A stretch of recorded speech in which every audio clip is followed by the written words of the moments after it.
Chilli powder, ಸಖತ್ ಖಾರ, ಬಣ್ಣ ಮತ್ತು ರುಚಿ. ಆಚಿ ಚಿಲ್ಲಿ ಪೌಡರ್.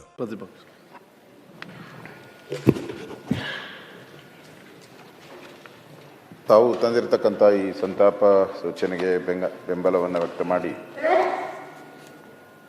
ವಿಧಾನಸಭಾ ಅಧಿವೇಶನ ನಡೆಯುವಂಥ ಸಂದರ್ಭದಲ್ಲಿ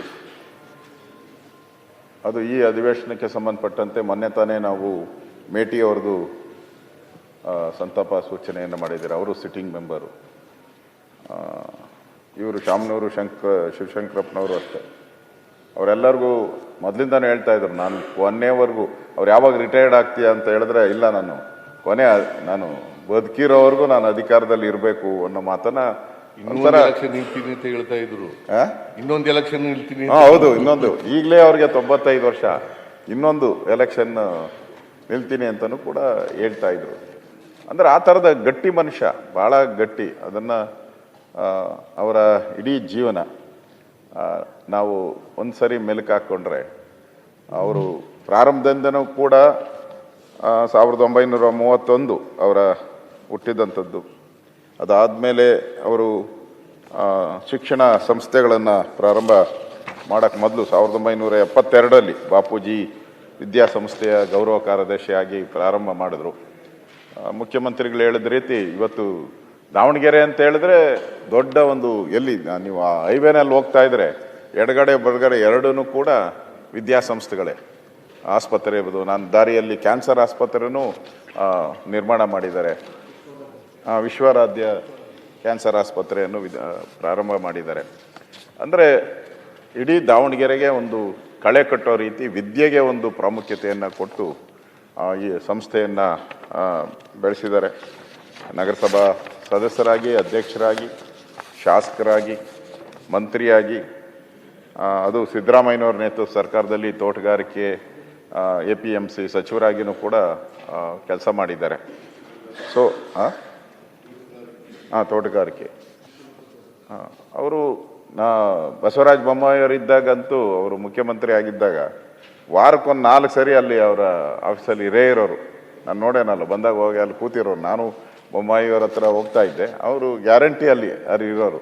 ಅಂದರೆ ಕ್ಷೇತ್ರದ ಕೆಲಸ, ಸಮಾಜದ ಕೆಲಸ, ಮತ್ತು ಭಾಳ ನಿಷ್ಠೂರವಾಗಿ ಮಾತಾಡ್ತಾ ಇದ್ರು. ಅವರು ವೀರಶೈವ ಮಹಾಸಭಾದ ಏನಾದರೂ ಪ್ರಶ್ನೆಗಳು ಬಂದಾಗ ಧೈರ್ಯವಾಗಿ ಹೇಳ್ತಾ ಇದ್ರು, ಧೈರ್ಯವಾಗಿ ಅರಸ್ಕೊತಾ ಇದ್ರು. ಇವ್ರು ಹೇಳಿ ಸ್ಟೇಟ್ಮೆಂಟ್ಗೆ ಯಾರು ವಿರುದ್ಧ ಹೇಳೋಕ್ಕಾಗಲ್ಲ. ಆ ಥರದ ಒಂದು ಸೀನಿಯಾರಿಟಿ, ಆ ಸಮಾಜಕ್ಕೆ ಮಾಡಿದಂಥ ಸೇವೆ ಆಧಾರದಲ್ಲಿ ಯಾರು ಕೂಡ ಇವರಿಗೆ ಪ್ರತಿರೋಧ ಹೇಳುವಂಥ ಪರಿಸ್ಥಿತಿ ಇರ್ತಿಲ್ಲ. ಆ ಥರದೊಂದು ಸ್ಟ್ರೇಚರ್. ಇದೇನು ಒಂದೇ ದಿನಕ್ಕೆ ಸ್ಟ್ರೇಚರ್ ಕ್ರಿಯೇಟ್ ಆಗಲ್ಲ, ಒಂದೇ ದಿನಕ್ಕೆ ದೊಡ್ಡ ವ್ಯಕ್ತಿ ಆಗಕ್ಕೆ ಸಾಧ್ಯ ಇಲ್ಲ. ನಿರಂತರವಾಗಿ ಆ ಸಮಾಜದ ಕೆಲಸ ಮಾಡಿದಾಗ ನ್ಯಾಚುರಲ್ಲಾಗಿ ಸಿಗುವಂಥ ಒಂದು ಗೌರವ ಅವರಿಗೆ ಸಿಕ್ಕಿತ್ತು.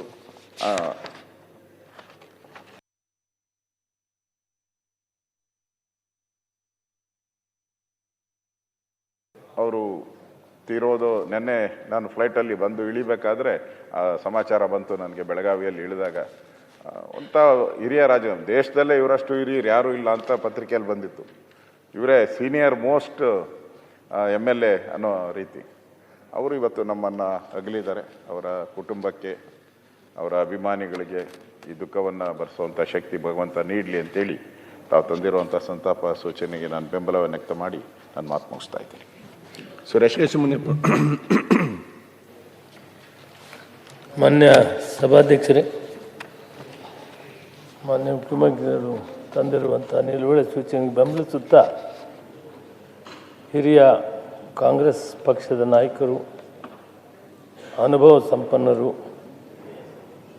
ರಾಜಕಾರಣಿ ಮತ್ತು ಸಮಾಜಮುಖಿ ಚಿಂತನೆ ಮಹಾನ್ ನಾಯಕ ಶ್ರೀ ಶಾಮನೂರು ಶಿವಶಂಕರಪ್ಪ ಅವರು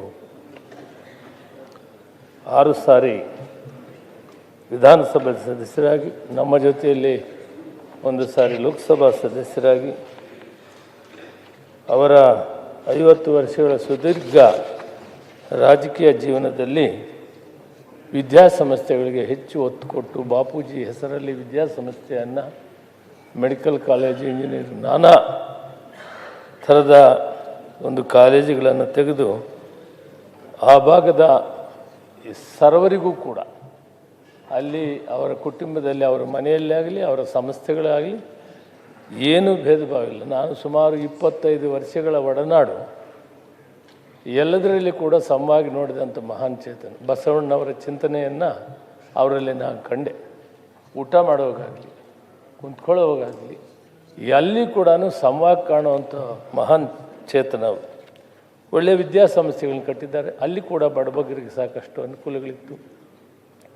ಆರ್ಥಿಕವಾಗಿ ಕೂಡ ಯಾರೇ ಕಷ್ಟ ಅಂತ ಹೋದರೆ ಸಹಾಯ ಮಾಡ್ತಾಯಿದ್ರು. ಮತ್ತು ಒಳ್ಳೆಯ ಉದ್ಯಮಿ ಕೂಡ, ಕೈಗಾರಿಕೆಗಳನ್ನು ಬೆಳೆಸಿದರು.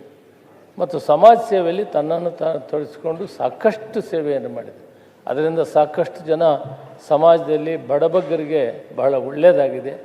ಅಂಥ ಒಬ್ಬ ಮಹಾನ್ ಚೇತನನ್ನು ಇವತ್ತು ನಾವು ಕಳ್ಕೊಂಡಿದ್ದೀವಿ. ಅವರ ಆತ್ಮಕ್ಕೆ ಶಾಂತಿಯನ್ನು ಕೋರ್ತಾ ಆ ಕುಟುಂಬಕ್ಕೆ ಈ ನೋವನ್ನು ಭರಿಸುವಂಥ ಶಕ್ತಿ ಭಗವಂತ ಕೊಡಲಿ ಅಂತ ದೇವರನ್ನು ಪ್ರಾರ್ಥನೆ ಮಾಡ್ತೀನಿ. ನಮಸ್ಕಾರ.